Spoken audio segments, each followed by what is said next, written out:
Orietta Campironi da oltre 20 anni alla guida di progetti di trasformazione digitale e di tecnologia. Benvenuta Orietta. Grazie Luca, grazie dell'invito. Orietta, oggi mi piacerebbe parlare con te di tecnologia, ma vorrei chiederti subito una cosa. Come la tecnologia e come bisogna rimanere competitivi in uno scenario che sta cambiando giorno dopo giorno? Gli scenari sono in velocissima evoluzione e quindi quando pensiamo a una Future Built Company io penso che sia fondamentale che la trasformazione digitale sia inserita nel piano industriale in una maniera trasversale a tutte le aree dell'organizzazione, perché è l'unico modo per poter muoversi alla stessa velocità.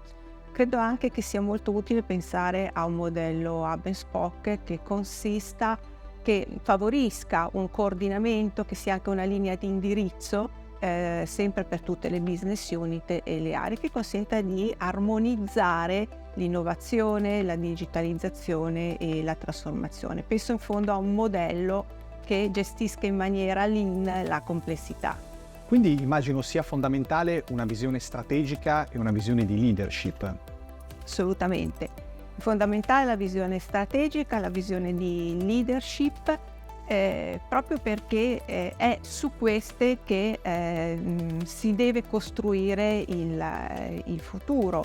È importante avere una chiarissima visione strategica, saperla condividere, ragionare sul purpose, creare dei gruppi che effettivamente percepiscano dove si vuole arrivare. Oggi mi piacerebbe tanto chiederti come vedi il ruolo del CIO tra 10 anni. Tu hai un'esperienza ormai oltre ventennale, no? In questo mondo, e hai lavorato anche all'estero in multinazionali, e sicuramente chi meglio di te può darci questa informazione. Cioè, come secondo te dovrà cambiare e modificarsi questa funzione? Allora, un elemento è chiaro, gli ultimi accadimenti già hanno comportato un riconoscimento, direi ufficiale, no? Del ruolo chiave che ha avuto il CIO nel periodo di crisi. E contemporaneamente è evidente, è molto cambiato anche il ruolo del CIO rispetto a quello che noi ricordavamo, che io ricordavo agli inizi della mia carriera. Quindi questo processo di trasformazione è inevitabile, dovrà continuare anche nei prossimi 10 anni. Sicuramente il CIO dovrà rimodellare le sue competenze almeno alla stessa velocità di quella con cui evolvono gli scenari, per poterne cogliere appunto i trend e i flussi. E poi dovrà cambiare anche, ci saranno delle variazioni nei modelli organizzativi. Quindi questo comporterà, io immagino, delle organizzazioni più agili dove ci saranno dei team collaborativi e il CIO dovrà proprio rapportarsi in maniera differente, lavorare in maniera più aperta, quindi mettendo in gioco multidisciplinarietà, condivisione di best practice sperimentate e acquisite in ruoli passati e anche di molte esperienze, quindi creando un circolo virtuoso di reciproco arricchimento. Non significa quindi abbandonare le abilità tecniche tradizionali, ma bensì espanderle. Intendi questo, vero, Orietta? Il ruolo del CIO sta estendendosi trasversalmente oltre il dipartimento IT. È un ruolo che quindi comincia ad abbracciare quello di Digital Officer, di Transformation Officer, di Information Officer.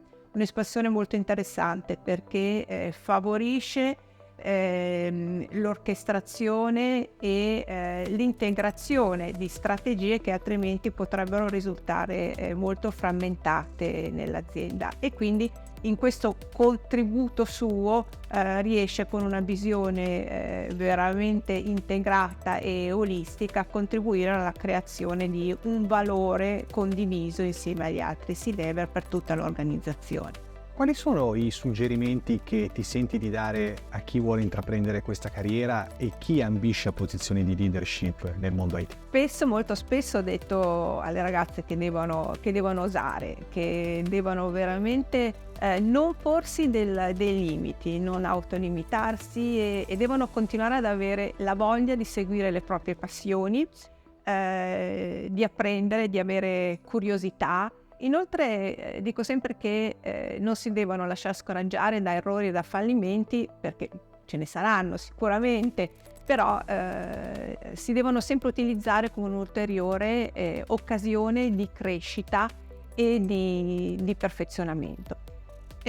Inoltre la tenacia, la preparazione, la passione, le competenze sono tutti elementi che aiutano a superare anche gli ostacoli extra che si possono trovare sul cammino.